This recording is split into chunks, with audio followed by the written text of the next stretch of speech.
Dirrell, with 193 amateur fights in his background, to probably start stepping up a little bit in class and talent. Right now you can see what Dirrell is looking to do. He's looking to lure Contreras into a trap. Step back a little bit, get Contreras to walk into something, leave himself available, cooperate. See, when Dirrell turns southpaw, as he just did a second ago, he's going to look to step back, probably set up the counter right hook. And there it was. And there it is, because he's got the right hand as the lead as the southpaw. Now when he turns orthodox again, which he'll probably do in a moment, and he steps back, he's looking to counter with the left hook, which again becomes the lead punch.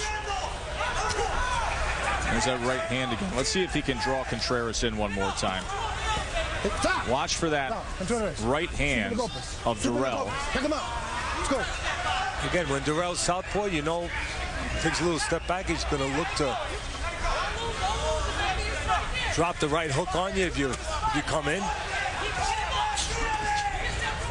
Contreras did a good job of timing Dirrell while he was in the southpaw position with the right hand. That's the punch that works with lefties. And again, Contreras cannot match the pure ability department, the speed department of Dirrell, but he can time him. If he's ready to punch as Dirrell comes, and that's when he should be ready, Joe. Don't chase him. Look to catch him as he comes. Short left hand as he came in that time. Really, now he goes orthodox, and he tried to tee off with that right hand. Contreras not helping himself there. That picture tells you all you need to know. He's not as fast as Dirrell. He hopes to be stronger than Dirrell. He gets close, and he allows himself to be tied up. Contreras is not winning this fight on the outside, so if he gets inside and lets himself get tied up, well, he's really taking away his chances to win. Much more to come here. When we return, we will hear from Andre Dirrell. Welcome back to Prim, Nevada. Joe and Teddy with you ringside. Round number 4 between Alfredo Contreras and Anthony Dirrell. Glad to be joined ringside by brother Andre Dirrell. How you doing? Olympic bronze medalist and a top contender in the super middleweight, 18-0. Andre, I've been watching you the past few rounds, barking out to your brother. It's tough to keep quiet when he's in the ring, isn't it? Yeah, it's pretty tough, man. You know, I got to play the big brother role and make sure he's on his game plan. And he's looking beautiful right now. He's executing well. I see a lot more he has to work on, but for right now, he's looking like the old Anthony, and I'm seeing him develop well.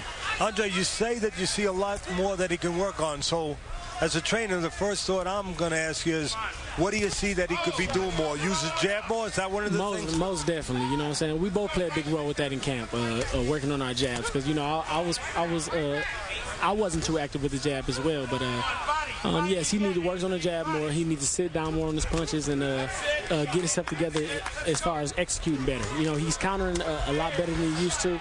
He's looking, like I say, he's looking like the old Anthony, but there's always a lot to work on, and we look at every fight as that. Andre, he likes, as you do, likes to switch from orthodox to southpaw. Where is he better? Is he better as a southpaw or as an orthodox fighter? I really couldn't tell you. I don't pay too much attention to him when he does it, because we don't pay attention. I don't even pay attention to myself when I do it, but I don't pay too much attention when he does it. I just know he looks good from certain sides, but, you know, I don't really try to pinpoint that out. I just want him to look good overall, because we do this. This is what we do. We switch all the time. It comes natural to us. So in camp, when he works on his right hand a lot better. So I want to see him when he's working right-handed and working a lot harder. Switch stances there, but he landed a right hand moments ago. Andre, the biggest opportunity of your career is right around the corner come this fall. Tell us about it. It's a beautiful situation. I mean, I'm very blessed to be in this situation. I can't wait to get out there and make this happen, this first fight. I've been begging for this. I worked my Size up Carl Froch for us. Well, he's a world champion, and I believe he's not going to come and fight me like he's been fighting the rest of the fighters. I know I'm a lot faster. I know I'm stronger, and I know I'll be better prepared than him. I work my hard. I'm just ready to get out there and make it happen. I've been watching him, like I said. It's nothing I can't handle. So I'm just planning on getting out there with my A game and making it happen. Andre, one last question from me. Do you get more nervous when you fight or when you watch your brother fight? We was just in the locker room discussing this. I couldn't even tell you. This is what I call pre-fight jitters, man. It's the worst, man. I feel 100% when the fight's over. All right, well, calm down, calm down. Everything looks like it's going the way you want it to. Let's listen into the corner of Anthony Dirrell.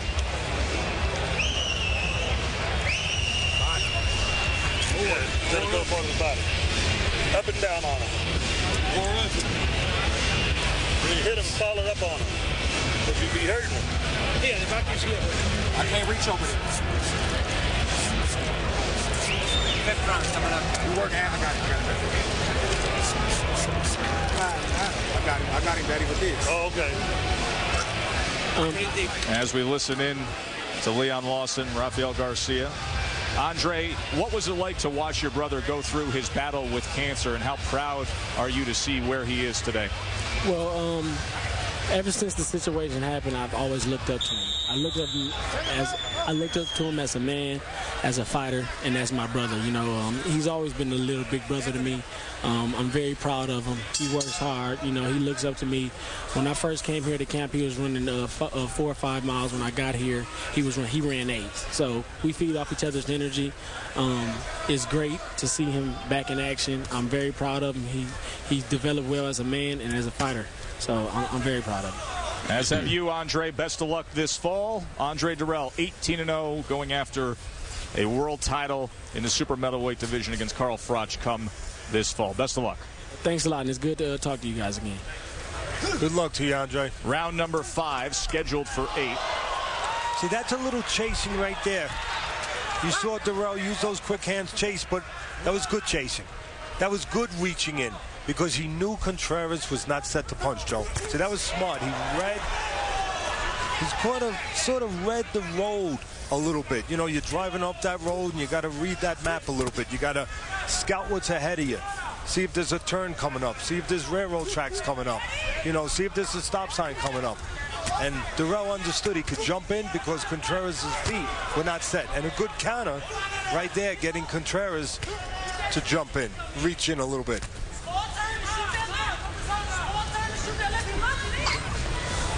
Anthony sweeping Teddy's scorecard. See, again, a little jumping in by Dirrell, but okay. At the right time. Contreras was moving his feet, not set to make Dirrell. No, not set to make Dirrell pay a price.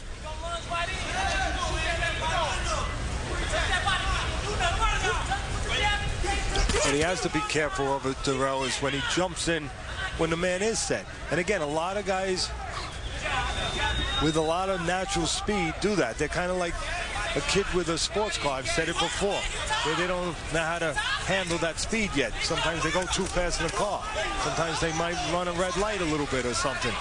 And they get carried away with that horsepower. And that's where they have to settle down and mature. And Dirrell doing a good job of taking a little step back, giving himself room to counter and catch Contreras, who's being very cooperative right now. Very good work fighting while going back there. How about these right hands to the body by Dirrell? Well, that's where he should go. We talked about that in the fight plan. Bang that body and then go upstairs, and that's what Dirrell's doing. And Dirrell's doing what his brother talked about. Joey's settling down now. He's got the right opponent in front of him, let's be honest. But he's settling down on his punches now, and he's feeling confident. Shot after shot from Dirrell, and Contreras just takes it. What Dirrell needs to do is when he throws that left hook and he lands it on Contreras, he needs to turn it over. He's cuffing him a little bit. He needs to turn that fist over and catch him with the square part of the glove. Lots of action in round 5. Dirrell had a big round the last round, all him. And this is why. Getting his hands off, taking little steps back, giving himself room when he needs to, and just walking Contreras into shots.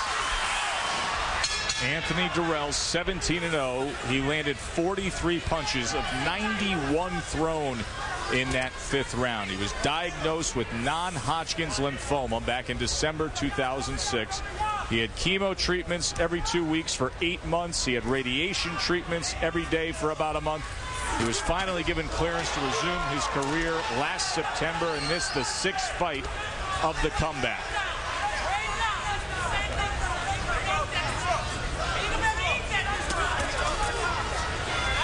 Alfredo Contreras took this fight on short notice a week ago. The original opponent for Dirrell dropped out. Contreras was in the gym training for a fight.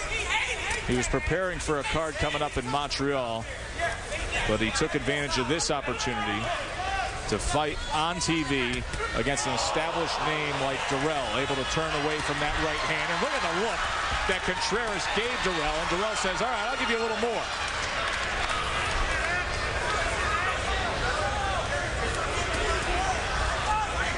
Hands are free. There you go. Right hand, left hand comes in from Dirrell, switches sides. Now looking to draw.